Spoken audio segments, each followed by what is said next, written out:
Vivez les grands moments d'analyse, décryptage de l'actualité brûlant de l'heure, dans le monde et partout au Congo. C'est sur la chaîne BBC Mpoi TV. Toutes les vérités sur fond d'analyse, décryptage, sans langue de bois.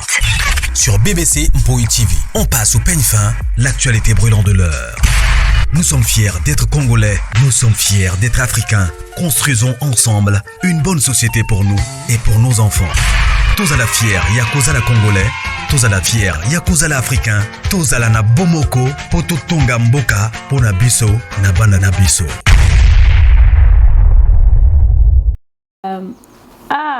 Famille Bota, en tout cas. Non, mais c'est des anges, c'est pas possible. Non, mais ils ont pris l'affaire en main. J'étais là, mais c'est quoi ça? Non, ils étaient là. Je dis qu'ils étaient chauffés dans les commentaires. J'ai dit, mais attends, mais ils sont où là? Et j'étais là, genre sur YouTube, je vois maman BBC là-bas. Voilà. Bonjour, bonjour, bonjour, bonjour, bonjour. Bonjour la grande famille, bonjour Balandignon Soya BBC, bonjour, bonsoir. Ici que j'aime les binos partout dans le monde. J'espère que non, la grande famille Boza bien bisopé par la grâce de Dieu, n'a pas toujours que non. La grâce de notre Dieu nous suffit. Alors, quota aimer, partager, ceux qui aiment la liboso, s'abonner et que ça la vraiment biso bien makasi. Voilà. De l'autre, le 24 décembre. Le 24 décembre, lobby le 25 décembre. Pour na bande konyo so bandima le 25 décembre que non. Eza jour oyo mwana nzambe abotama ba joyeux Noël na bino. Ba joyeux Noël et tokoli na eloko na yakoloba que non le 25 décembre eza Noël. Ce qui to bito définir pe Noël ango eza non na elwana. Elwana déjà lobaka nini? Nzambe na ngai Noël. Non wana eza non. Voilà, na pointe nanga ko bavarder mingi bat boya ko menanga na ba commentaire mama BBC oui bandeko. Tokola na ba ignorance tokola na ba ignorance. Ce qui nzambe vraiment a sali grâce au comprendre makambo susu. Alors c'est au moins ça. Voilà. Beaucoup tabo aimé ba joyeux Noël na bino nyonso balandia mama BBC ba joyeux Noël. Émission Oyo nazo ebate so ina okoka kosilisa ngo sana tangisama ya miso. Mais na osenga na Saint-Esprit asimba motema nanga parce que na osala émission Oyo na esengo en même temps na pasi. Ah oui. Na osala émission Oyo en même temps na esengo en même temps na pasi. Mais je sais que non, je suis une femme forte. Na ko sa d'émission et message et ko passé. Famille Dibota, ma grande famille, shalom nabino. Beaucoup de respect à vous. Vraiment beaucoup de respect. Beaucoup de respect nabino famille Dibota. Ma joyeux Noël nabino lisusu. Joyeux Noël nangai et pas ya Poutine Yemoko. Belvi Kandi la patrona. Notre maman, notre star, notre petite sœur, notre grande sœur, notre tante, notre... Donc, yaza nyonso, yabiso. Joyeux Noël nangana, Irsil Pechanga Black Line, Mobutu. Bato ba découvrir moi ya capté, et qui misi biso mbango na ba Google na ba dictionnaire. Et voilà. Joyeux Noël nanga lisusu na Karine Mokonzi, la maman de la Chine. Joyeux Noël nanga lisusu na Dinana la douce. Et pourquoi pas na ba acteur, ba comédien, ba artiste nyonso oyo ba accompagner ka vision ya Poutine. Joyeux Noël na ba artiste wana nyonso o ba zalaka pembeni ya Poutine na biso pona ko accompagner écriture na ye. Joyeux Noël lisusu naba communicateur nyonso ya Belle Vie Télévision pour ne pas citer le nom nalobi juste kaka Joyeux Noël naba communicateur communicatrice tout il y a Belle Vie Télévision joyeux Noël na bino nyonso et si que les hommes et les bino partout dans le monde on est ensemble voilà famille libota bo matiselanga ba focus joyeux Noël lisusu na bino nyonso joyeux Noël na famille nanga famille mpoi ya famille mpoi joyeux Noël na bino nyonso et joyeux Noël lisusu na ba connaissance nanga nyonso joyeux Noël na père spirituel nanga oyo bakoma ba parents nangai biologique lelo onzamba kabelanga bango et joyeux Noël na père spirituel nanga en même temps papa nanga pasteur Lick na maman Grâce wana vraiment des parents nanga baza ba parents nanga spirituel en même temps nzambe a pesanga bango vous comprenez et famille libota biso ba maman BBC tozana ba grâce moko boye bo imaginer kaka nzambe ye moko azwinga akabelinga yi apesinga na maboko ya mosali ya nzambe yeah. Alors joyeux Noël na bango joyeux Noël na okolo bana ba département nyonso ya ministère onga na kotaka parce que il y a quelques-uns d'eux au balandaka maman BBC pour ne pas citer les noms alors joyeux Noël na bino nyonso voilà famille libota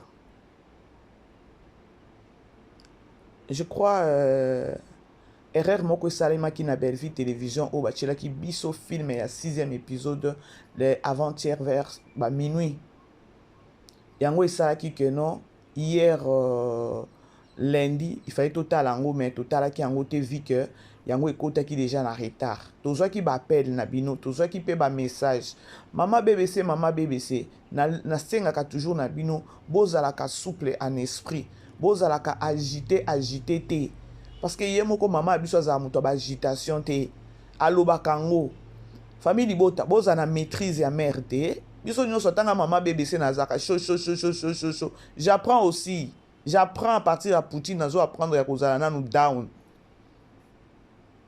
ba agitation te bozaki bato moko ya ko comprendre parce que na saki émission moko na tongo na lobi non ça doit être peut-être erreur moko esalemi na technique mais bozela te que non na poko ba kotiela biso 7e épisode je ne pense pas vu que film soki ekoti total la kango ba air total la kango ba vie to calculer ba vie total la air et donc totali air nango totali pe nombre ya vie et pesate peut-être epesi alors il fallait pas bozela na poko wana batiela bino film famille libota alors fort possible lelo tokota la 7e épisode na biso na 16h30 comme d'habitude alors famille libota ba excuse ebele na erreur wana ba maman mususu ba benginga to mesana déjà 16h30 aussi to mi vandeli na ba télécommande na maboko mama BBC zani ni kuna na ngabite bozala apaiser parce que erreur ezanga raté na kotisa ki émission awa weza makelele bandeko bino boki obomisa mutu na attention babenganga mabe batindelanga audio mabe balepsanga mama BBC bandela bokoki obomisa bato na attention Poutine alobi pas d'agitation tozalaka posé mama BBC tovandi déjà 16h30 wana remonte toza awa mama BBC filme quantité mama papa filme koti minuit bati la sous bino na pokwa non il fallait bo calculer ba heure wana que non il faut batika etalema mais ba vi nango peza kaka na se bota la filme et loko na yebisa bino famille bota to kota na ba distraction te total la filme objectif na biso eza total la ba filme na lobaki yango 2025 totika agitation à likamboye sur les réseaux sociaux mbangu kuna onire bolingi bobuka téléphone à maman BBC totika agitation parce que toyebi j'ai ya batutu o elikaka sur les réseaux sociaux pour na Belle Vie ne basalaka alors ya sike kozala te na 2025 ya sika ekozala te na 2025 par contre nazo senga na famille libota biso nde tozala déjà to planifier ya koloba ke 2025 film ezokota boye titola la lobby tokangisi déjà 100K. C'est tout. To bunda bongo te la grande famille. Bon on a dit que non so to bundi bongo eza kitoko makasi.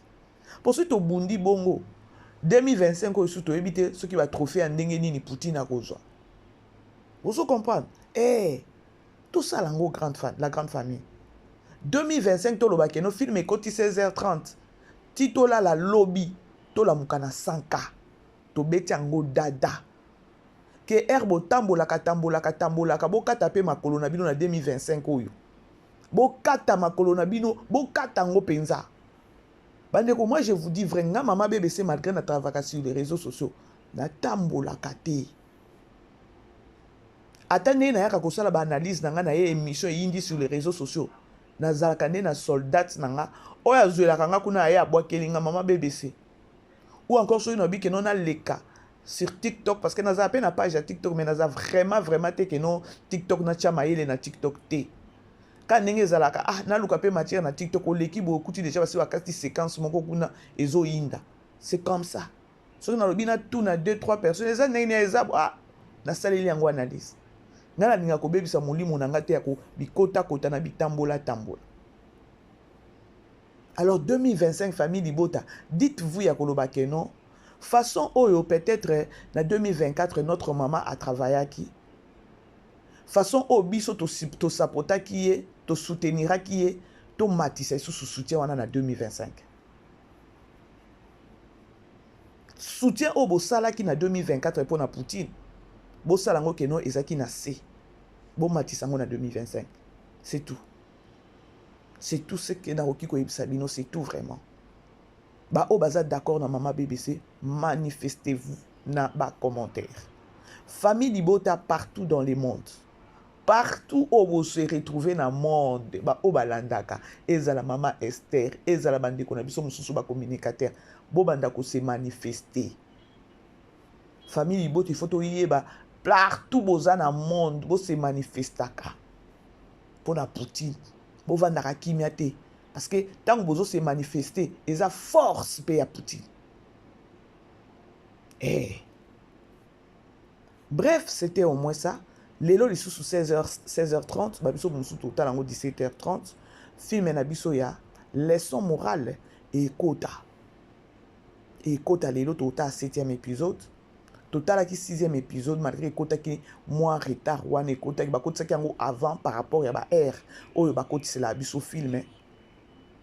Total qui to monaki o elika ki na 6e épisode. Patrick a okena ko boma libala na ye pona ko envier o ya monaki o ba français balobi l'apparence est trompeuse. Davina otiki mobali no ke ko bimana mobali no ya kala o eza ada o yepe atiki mwasi na poto. Vous les femmes, nous les femmes, eza salité ya ndenge nini wana. Et pas nzambe eza sorcellerie, et pas nzambe eza mabe, eza esprit mabe faut le na délivrance. Moi si nyonso ya libala oyo abimana mobali avant mariage. Et puis obali mobali mususu. Mais boye bokutani, bolingo na ezongi. Ya yeba ke noza na bitumba. C'est un esprit qui est derrière ça.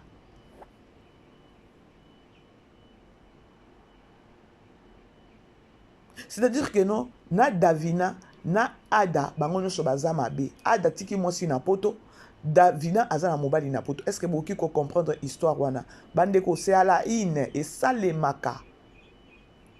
Et ça les maka. Moi je connais une femme en Afrique du Sud. Aza susu en Afrique du Sud à Kenda poto. Mobali ne akala azaki femme mariée. Mobali ne akala bakabwana kala akenda Angola, mobali aye ko beta tour awa. Batanyo so mobile azaki na ba séjour na ye, elle se réveiller le matin ake na hôtel place mobile azalaki et na pourquoi azongi pa na ye. Car textuellement ndenge Davina zo sala. Et panzana ka pe sala ka propreté. Moi je trouve que non, ozo mema malédiction na kati ya famille na yo. après film tokoya kolobela eloko wana eza eloko ezosalema trop na nsima ntango bozosala bongo bozoyeba te malédiction nini malchance nini ozo apporte na kati ya ndako na yo ya mariage. C'est-à-dire que no batableau nyonso ya Poutine eza toujours na basens eza na leçon. Ngai déjà bitumba o ya génération ezoleka na compagnie ya papa Elombe et sepesa ngai te.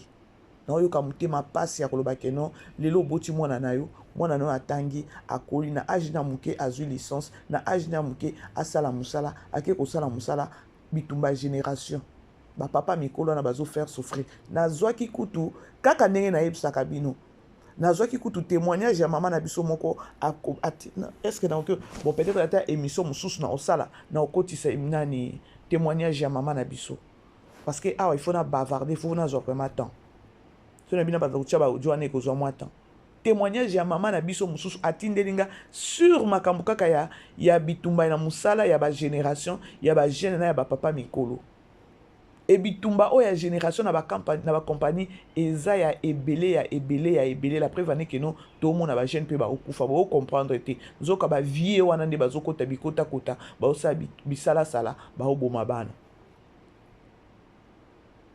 Et notre maman o ayaki ko témoigner pa nanga ayepsiko nga ye mwana naza mwana mwasi akoka kité parce que ye pe mwana na ye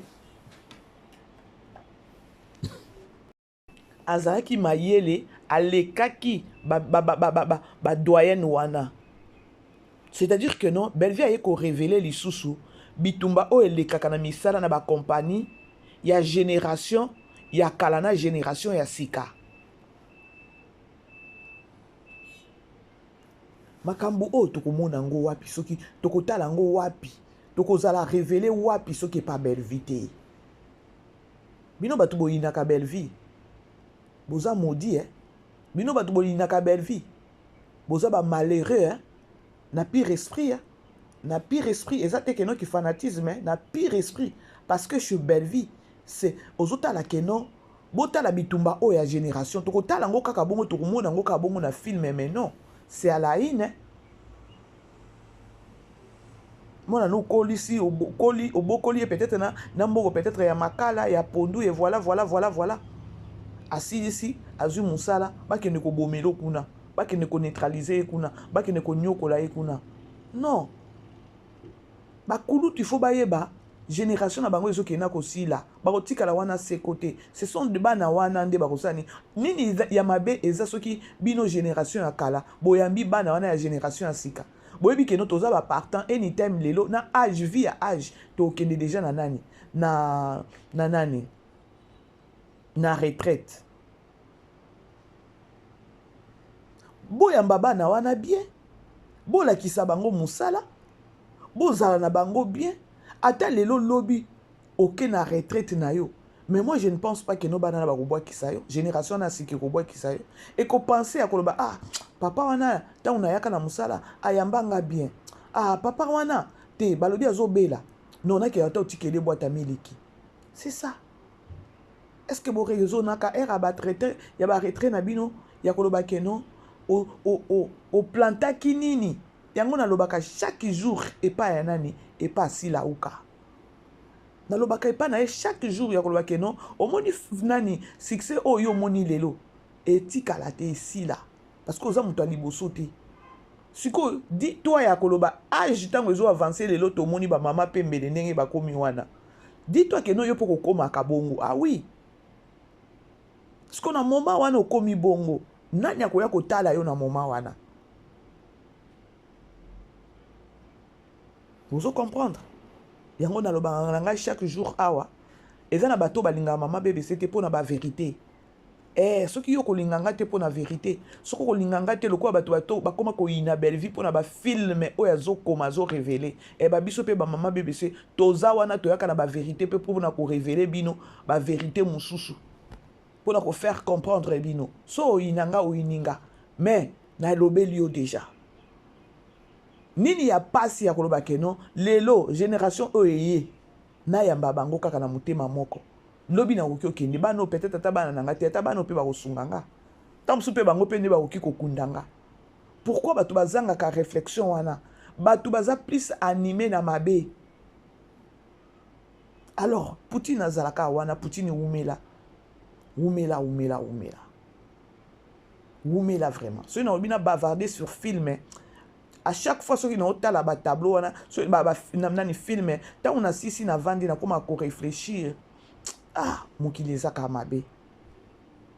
Et total la suite ya Eternela na la rock ezandeni bolingwango gu ya banana mibale tokei na coaching elekaki wana sora Davina na décor atuna kite tozawa nasina baye Patrick nasina baye makasi pona nganga suwe na ngeza take no ka ndenge mama anya yaki ko yipsa Daeli ke no kanga biloko no kende Daeli akende comme ça Patrick aya komona siko eloko ya envia ki kuna ndezo yinda yesiko aya simbi mutu nga penza suwe na ngeza ke no Daeli akenda ta parce que ça leçon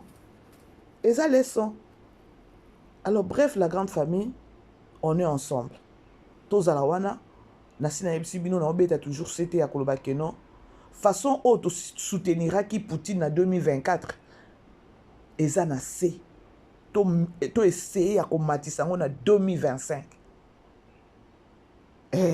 demande nange eza kaka ke no film ekoti boye tito la mukalobi 12 heures déjà 100K on peut le faire toza ebele famille libota toza ebele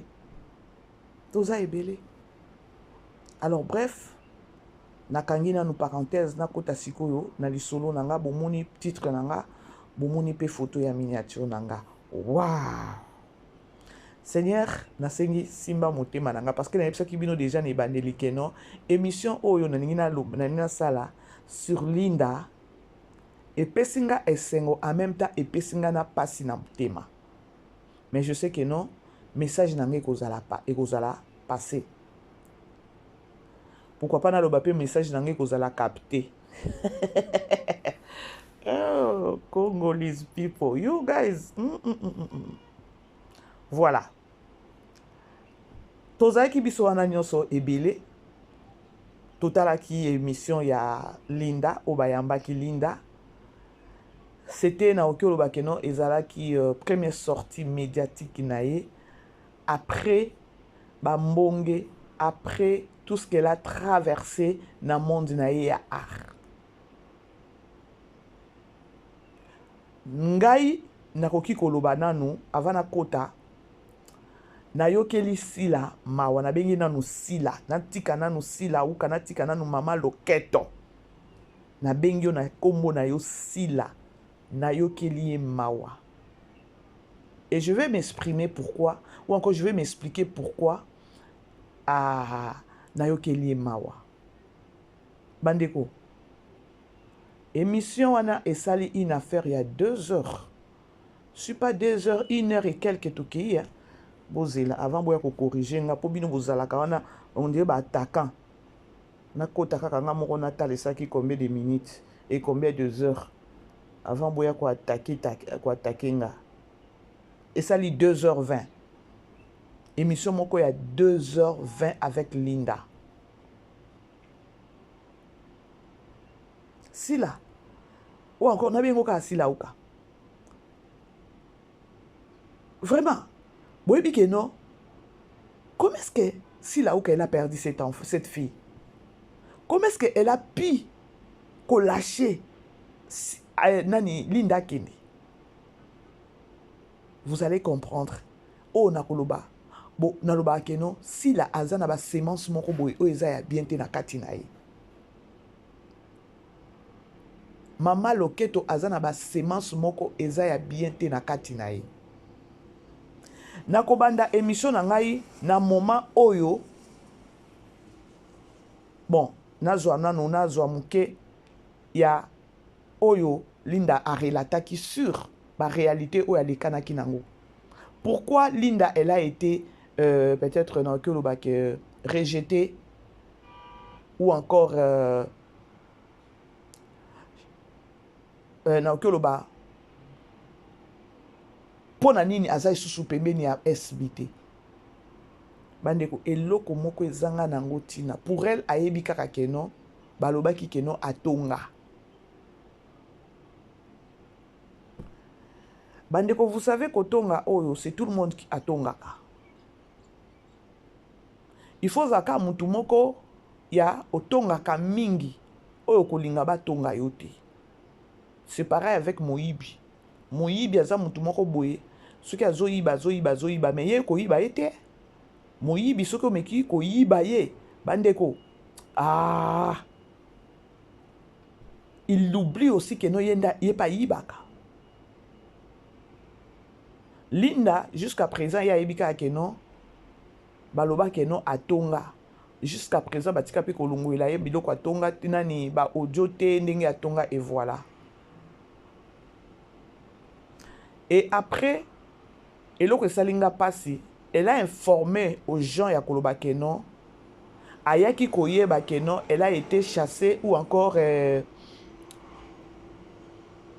yes aye koyeba que non balongola ye na SB na internet kaka ndenge toyaka de bouche à l'oreille bandeko non c'est donc lobby tangu kaka et commis par place moko boye na Hollanda maya miso etanga kinga neya maya miso etanga kinga je crois nga maman BBC na ya na ebisa bino je dis merci à mon Dieu hein bandeko bomoni nga maman BBC nazalaka na grâce moko boye ya situation tout ekoleka na oki koya na juye situation na ebisi bino bomoni situation oyo ebimi boye pona boye ya isa ça na pesi bino ba directif tout na moment na kopesa bino ba directif bondimanga te bokolobaka abebe sa lobby mais lorsque la situation ekokweya nde bokoya koloba alobaka nde vina ngezala bongo nakutana na ba situation wana je crois na ya na relata bino ya vi kaka ndenge nazomona makambo ezokende sur les réseaux sociaux ya keno Linda aze susu pembeni ya sila ukate vi ya ba insulte vi ya ba menace vi ya Linda elle s'est même retrouvée à Lubumbashi nga mama BBC na ya na relata bino na bibotala boye ezaki souhait na été ya kokende Lubumbashi akenda Lubumbashi pona boye parce que akoka ki souté bo imaginer na lobango awa keno si la uka benga tina batu ba benga yete yena Gatsby je crois bakoyamba pe Gatsby et ozape loko moko ya bien et j'ai aimé émission ezaki ya polémique ité mais ezaki émission moko ya ko éclaircir batu oyo ba comprendre makambu te ou encore batu o ba yebi makambu te ezaki juste ba éclaircir batu pe balongwa na ignorance ezaki émission moko oyo Linda il fallait kaka abima ndenge abima ki wana na ndenge moko pe ya bien à éclaircir batu et puis elle était please donc azaki à l'aise moko donc na comprendre quitter tout ça ezanini eza famille libota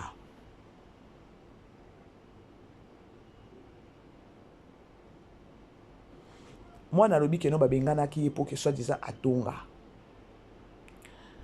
moi na à perdre 20 kilos pour na menace ya ba insulte menace les cas qui est belé moi na kimi ake na Lubumbashi na seka ki kutu awa un jour na sala ka émission mon abi des abakui tiboza batute bo kimi satina Linda na Lubumbashi effectivement boya ki koyoka ce qu'elle avait dit hier quand nenga na loba que no si Linda a se retrouvé na Lubumbashi Lubumbashi za place morote que no yo za na carrière na yo ya OK na Lubumbashi mais OK ko étouffer en route makambo za ne la kin la mene ezaki déjà nini ezaki déjà na diable oyo abandé déjà ko bimise azuye aki ko meme na Lubumbashi po akunda siko talent na ye kitoko parce que à Lubumbashi linga jouer te bo comprendre likambo ngo eza passé hein? Moi na lobby j'ai perdu 20 kilos 20 kilos effectivement Linda zalaka muto munene eza pe munene soki pe ya ndenge nini te Linda azalaka mutu ya munene ya keno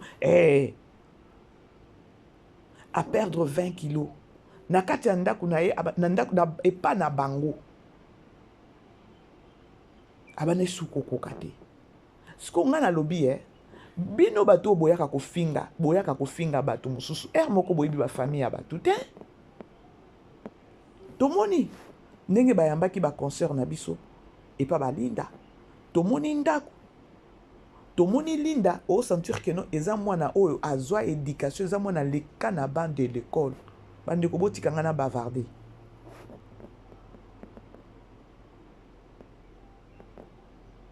c'est-à-dire que non soki nani les abakwiti boko bima koya kosala droit de réponse eloko kutu ya droit de réponse eza te soki boko bima boye kosala émission na makambo tu o linda lobaki bomoni nanu place linda avandaka 2 boyoki nanu façon la fille s'exprime 3 boyoki nanu capacité ya mutu donc c'est-à-dire que non maman na bino na okyo lobaki non sila aza ya koloka sila aza ya koloka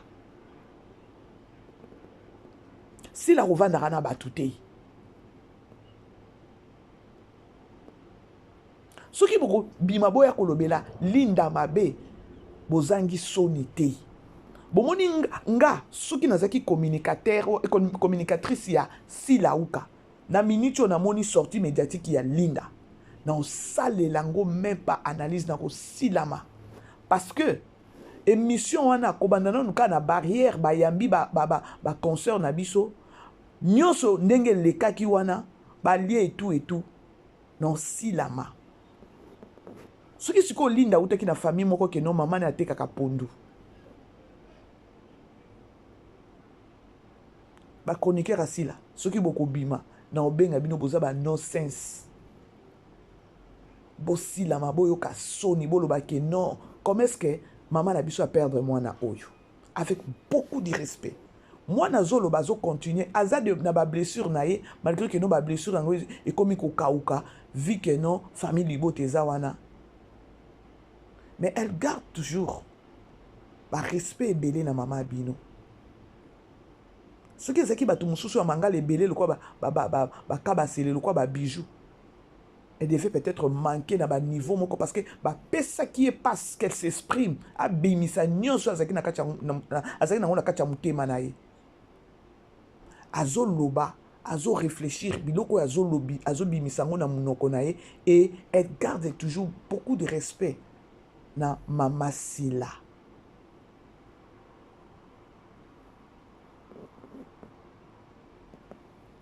Bino avant bo bima soki boko bima ya koloba que non linda saki sortie médiatique et kozala bien botuna ye mama na bino Sila uka linda sala yo nini po lelo to perdre linda soki yebisi bino version vraie bo bima boya kofinga linda c'est-à-dire que non ngana ko sepela ko mona bino bosa sortie médiatique peut-être boya koloba na kombo ya linda soki bosali ba investigation bo bengi mama bino ayebisa bino que non pourquoi linda za apebe na été lisusu parce que c'est la honte ngana ki soni na place ya mama na bino ya a perdre mwana lokola linda mwana za doué na sagesse intelligence doué lisusu na talent na ye o peut-être bino pe bubane ko baby sa talent na ye na ko pesa ke ba rôle moko ya ko swanaka.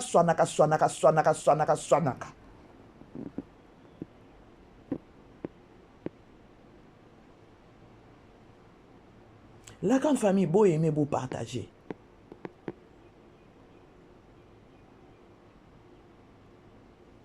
Et comme il a niveau, Batouni Linda, Pona, et aujourd'hui tu t'es retrouvé dans Belle Vie Télévision. À Pesaki, à expliquer comment est-ce que Akutanaki na a commis dans Belle Vie Télévision. Tournage à Liboso, c'était à Lubumbashi. Toyoki n'enga expliqué que cette dame n'a expliqué qui bino ya koloba ke non Belle Vie a risqué kit. Nga na expliqué ki bino ke non Belle Vie elle travaille na bato azomona keno eloko eza na kati ya mutu oyo mutu aza na talent moko boye donc na ba idée na nga na ba makambo na nga nde na kochaka oyo epesa. Linda elle a bien confirmé quand nde nalobaki keno Belleville ariskaki parce que il fallait zoa. Linda atalaki talent atalaki te keno parce que auti pas si là o to solana si là te non. Il atali intérêt ya musala atali intérêt oyo Linda kopesa ye na kati ya musala na ye to sepeli na film ete o Linda za na kati soki bino boko yaka ndenge bozokoma bolengeli bonani bosutukeli Linda ngo bosutukeli Linda ngo oh nga mama BBC na miniti oyo na nga moko non mama BBC na koloba na sutukeli Linda. Vous savez pourquoi? Parce que nga non mama BBC na yebi déjà que non Linda za na ba talent. Ole talent que ne ko pola kuna ndenge a se retrouver ki na Lubumbashi. C'est mieux ka ndenge nani c'est qui benani notre maman Poutine asani abenje pembeni.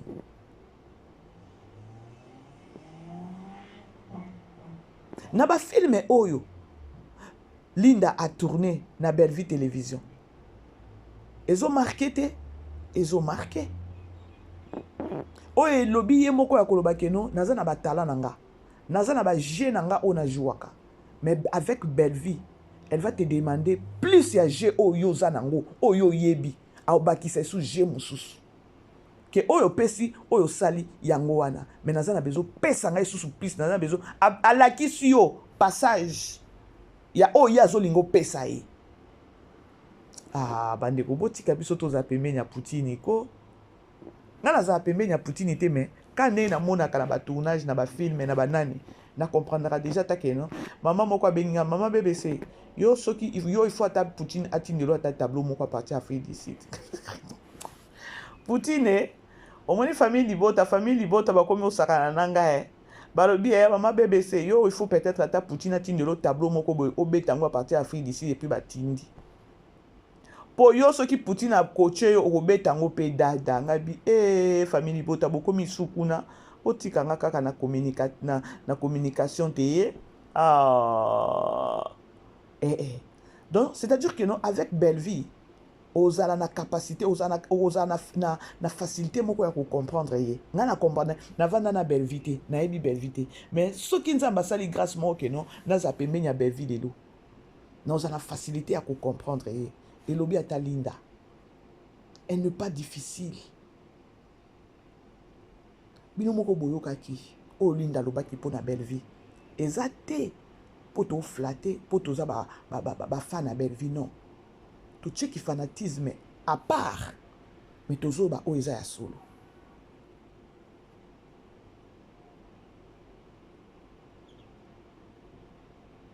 Deux sœurs rivales ayées après deux sœurs rivales innocent ayées innocent ou coupable.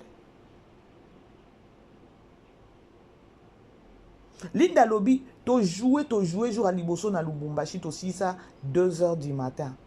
Nga maman BBC na salaka kuto analyse ya vidéo oyo Linda Lobaka ke non. Natika ko travailler boyete c'est dit jamais vie. C'est dit jamais vie.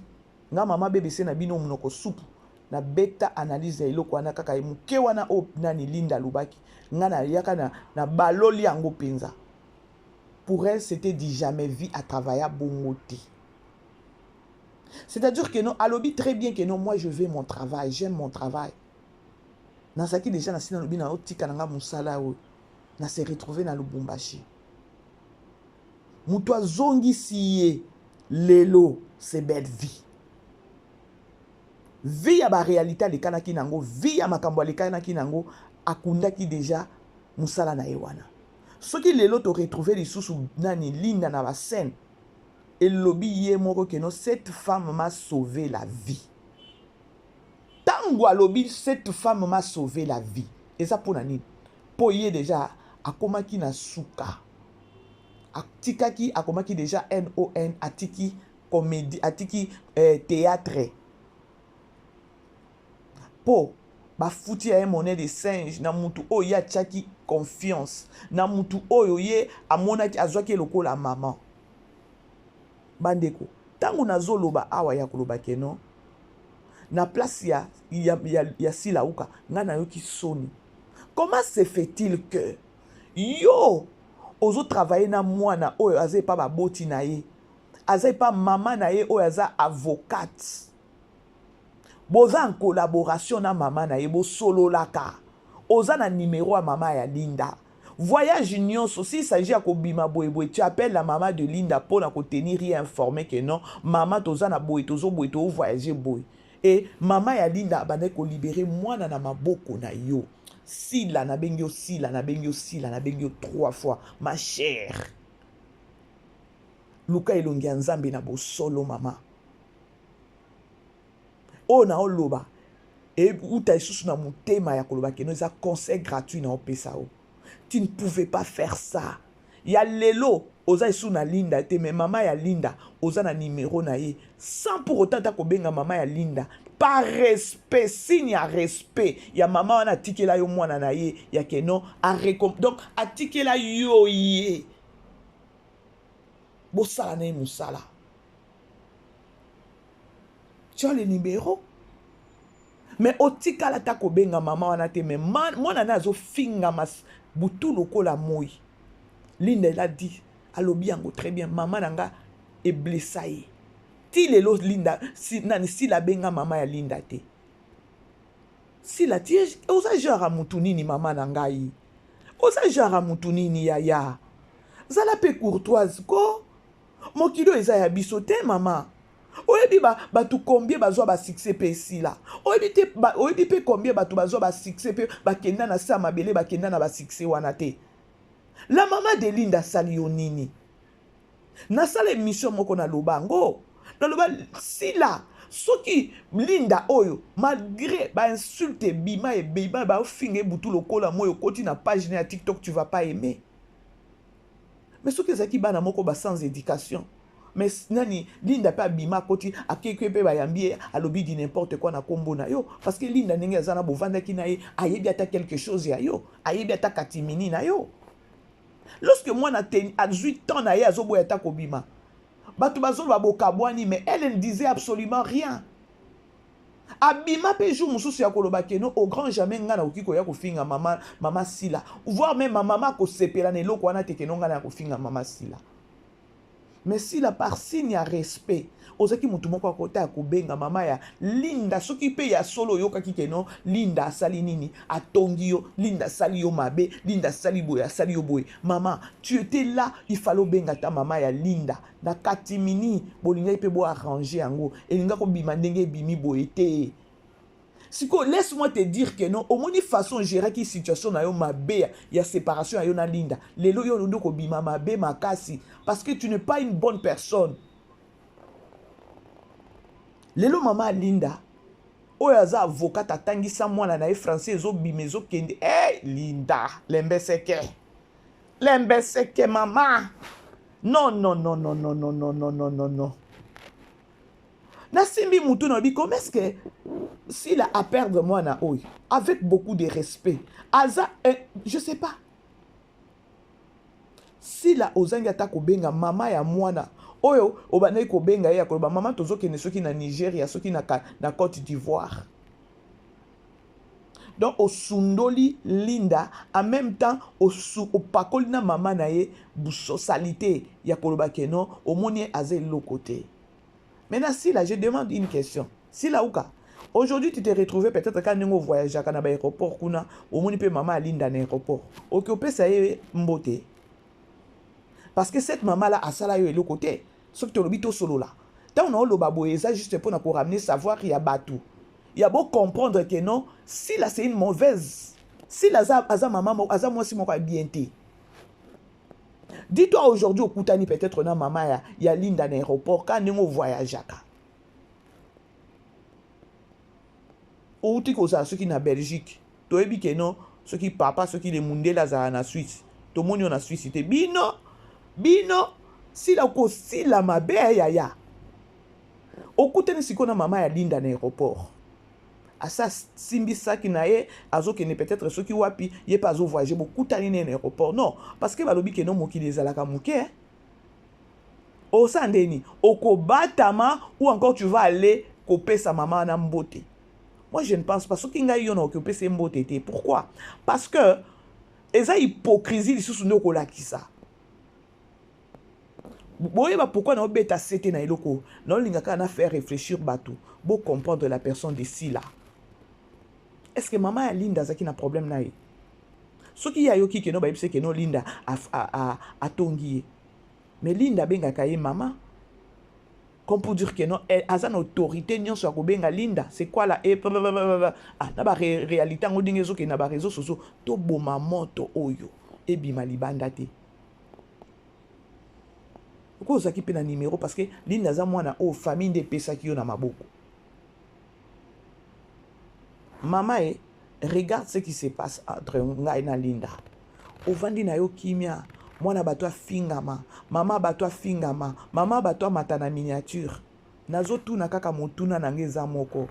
Parce que balobi ngomba na ngomba ekutanaka te, mais mutuna mutu bakutanaka. Soki lelo se fait-il que non, attendez que vous avez ambassade ko senga ba visa ou encore ozo kene place moko kene ko somba okutani kaka na mama ya Linda. Okokitisa mutu na se okende kopesa ye mbote to kobatama to kokima ye. C'est ça juste ma question. From there, à partir à wana, nde vous comprendre oh maman bébé ça zoloba ke non. Si là, c'est une mauvaise. Parce que moi na ya lobi ba toni Linda soki lelo se fait-il que non SB et Bengio. Okozonga. Linda, elle n'est pas hypocrite, elle a bien dit. Likambu o ndenge lekaki et affecta ki tina ba famille. Et kota ki tina ba famille et kota ki ba banjo matisa tina maman na ngana miniature. Donc akoki kozonga te. Mama na ye oyo azwaki apesi na maboko ya Sila uka.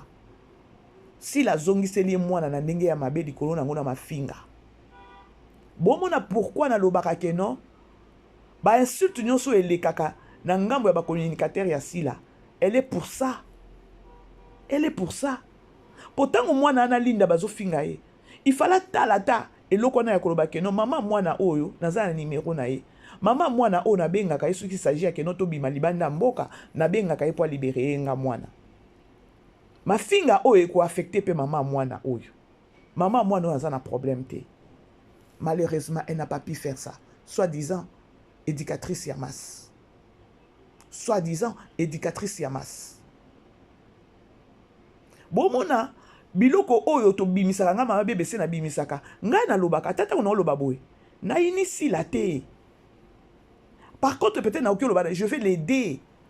Qu'elle comprenne, que non. Mokile tambola kabongo te. Le respect est réciproque. Yo, succès na yo, olingi batuba melama inatonga. Non. Bande ko tolala kanali wa tolamuka nango to tambola kanango. Linda lobi très bien. Non zonga te. Parce que na famille nange kota ki na makambo ngo ba finga ki bango. Non mi tout na siko ndenge ba finga ba tuna ba réseaux sociaux. Belle vie moté ki kwanga, belle vie boy. Siko lopango na munene ya kabakata olinda zovanda ya mama bango parce que mama bango asala kaza avocate. Soki siko linda zalaka mwana moko oyo akoli na pasi lokola mwana na biso oyo nani Mukanya. Boyoka témoignage ya Mukanya. Témoignage ya Mukanya okolela. Témoignage ya Mukanya okolela. Est-ce que dites-vous peut-être que non, Linda da uta ki na ba vie wana na ba famille wana. Ya passe.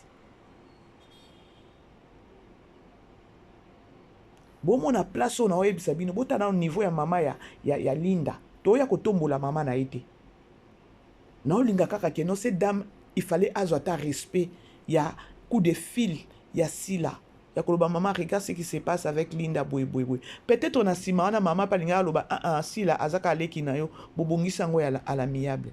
Lokola sila aza mutu moko abongisaka te ye aza mutu ayebi kofanda na batu te nde ekendenge ekeboyi. Siko ye aoyeba te ke non c'est réputation na ye ou encore image na ye nde ezokende mabe. Bomoni sortie médiatique ya Linda.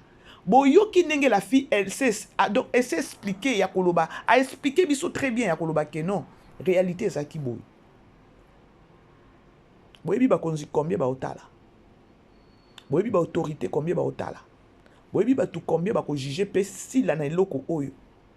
Et ba ko inae. Et surtout ba femme responsable ya koloba ke non une maman a libéré moi na na maboko na yo bien mais bota ba retomber ozangi ata ko pesa maman minimum wana ya respect. Na sala émission na ngana loba si la ou kazana ba free ya sorcellerie je l'ai dit à haute voix azana ba semence ya sorcellerie na katina ye.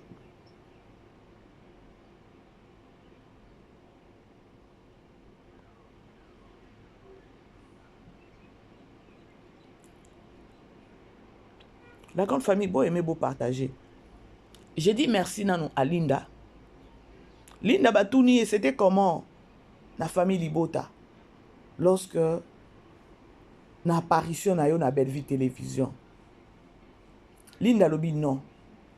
A retrouvé sourire, a retrouvé joie, a retrouvé amour na famille Libota. Famille Libota, toti kalaka abongo ini. Naloba toujours que non bit na biso eza ya ko détruire Poutine té. Bit na biso eza ya ko soutenir Poutine tinati. Et nous famille Libota toza à peine respect na batu nyonso oyo ba accompagner ka vision ya Poutine naloba toujours. Poutine a comme ka film a jouer en yé mon côté. Il aura toujours besoin ya batu. Alors nous famille Libota toza wana te ya batu bazo jouer na Belle-Vie to ya ko pendre bango to ya ko luba kama ba vie na bango privé to ya ko finga bango non. Bota lelo Chérika. Mais quelque part, ta Chérika zana mabenaï. Mais quelque part, à soutenir, quelque part, à assister, peut-être on a vision, puis à maman bango. Mais bota là, nenge ba fingi Chérika. Mais chez nous, c'est pas le cas. Ngana lo bango na ba émission, on a répété ka. Acteur ou bien comédien nyonso, o ya accompagner ka vision ya Belle-Vie. Moi, maman BBC, donc il faut na PC respect. C'est pareil avec Linda. Azana talent nae, azana savoir-faire nae. Mais lorsqu'elle est pembeni à Belle-Vie, il faut tout ko protéger. Pour lelo, Chérika a déposé et ça peut-être pour na peut-être ba soigner na silate, mais a ko déposer pour na batu ya sila bazo fingaye. Bozo comprendre li soloango, bo comprendre li kambwango, bo comprendre point ya maman BBC. Les artistes et comédiens bazo libérer pour na yé peut-être kolo chienité mais ba libérer pour na ba fan na yé bazo finga. Mais c'est un danger. C'est un danger. Franchement, c'est un danger. Liko nango pe bozo lo bakeno ba o baza ba netre ba ya sous côté na et pas na bisoté. Boke wapi na makambo.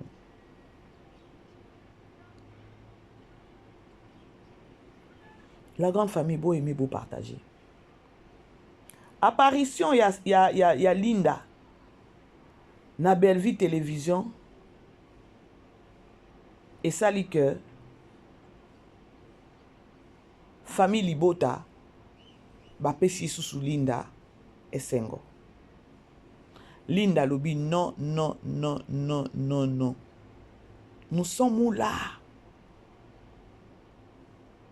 Tout ça qui est sous force et ce qui wanate Mama BBC, na kene na YouTube boye. Mama BBC. Oh mon Dieu, na lalité famille Libota. Mama BBC. Linda kuna libanga. Mama BBC, Linda libanga kuna. Mama, hey, famille Libota. Bina.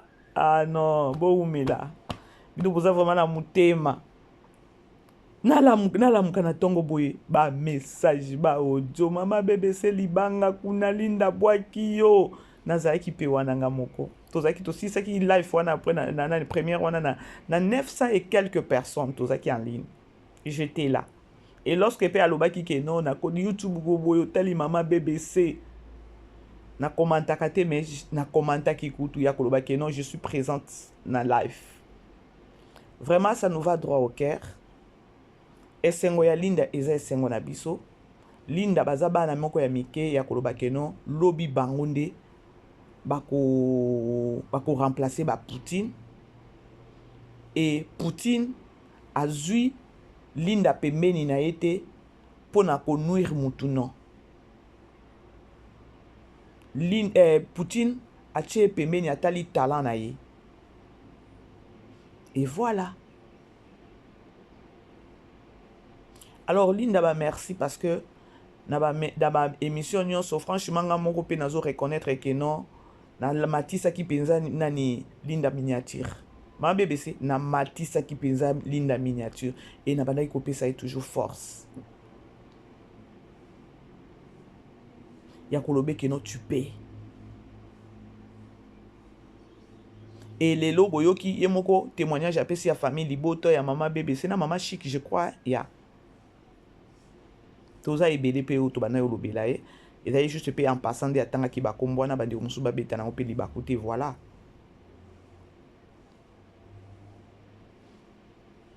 Famille libota. C'est-à-dire que non, bolaki sa ki e bolingo. Mama BBC kuna pe la bouche autorisée à Poutine. Allez. To bando sasa. Donc tu peux ça comme moi na force. Tu peux ça comme maman moi na force. Et ça wapi na on a chana no malubango et que les kabouitin. Mama bébé soza wapi mama bébé se nazaki wana bomona kingate. Ah, famille Bota, en tout cas. Non, mais c'est des anges, c'est pas possible. Non, mais ils ont pris l'affaire en main. J'étais là, mais c'est quoi ça? Non, ils étaient là. Je dis qu'ils étaient chauffés dans les commentaires. J'ai dit, mais attends, mais ils sont où là? Et j'étais là, sur YouTube, je vois maman BBC là-bas.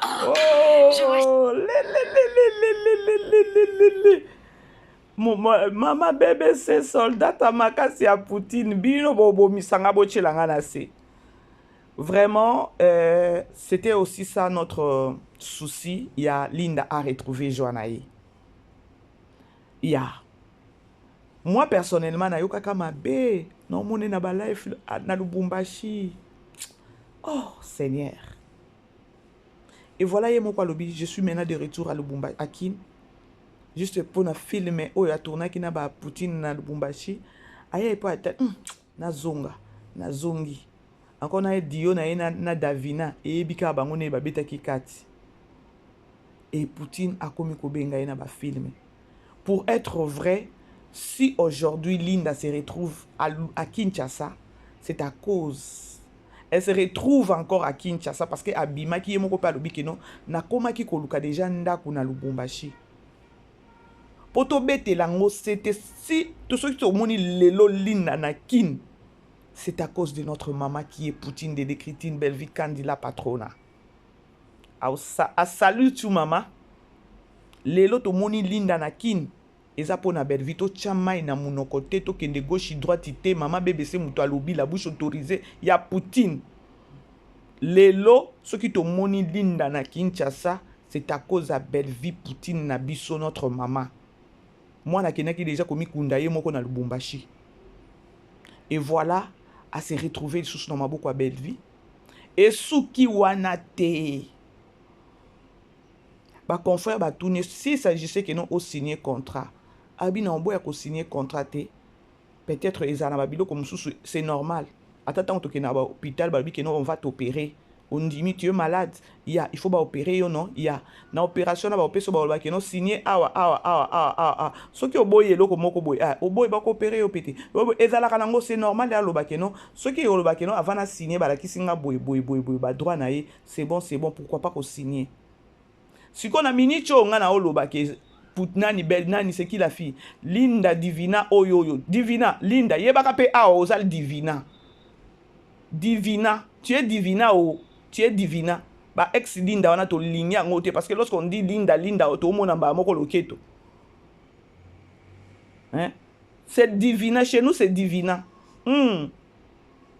Là, ils ont déjà combo Poutine, déjà ça baptisé au nango. Divina chez nous, chez Bellevue Télévision. Divina.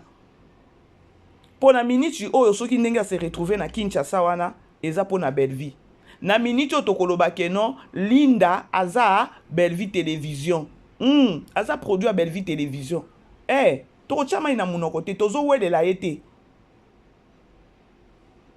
Oh bo surtout que liete biso toza na besoin ya bato ba talent nde ba accompagner vision mama biso bato mayele nde bazala pembeni ya mama biso bozaki na muto mayele bobwa kisiye biso toza nde ba soyeli ba kalamusi ya koloba ke non toza na biso toza clair ya koloba ke non toza na besoin ya bato mayele bato lokwa balinda baza pembeni ya mama biso ba accompagner vision mama biso to surtout ki te toza na besoin musala mama biso ezala entouré na bato mayele bato mitu bato talent lokwa balinda pour être vrai avec vous eza makambo ko sutukela awate vision ya Poutine musala ya Poutine ezo mériter bato lokwa balinda pe baza pembeni na ye toza na besoin bato lokwa bakaba célété bako apporter mama biso nini oh to bando répondre bino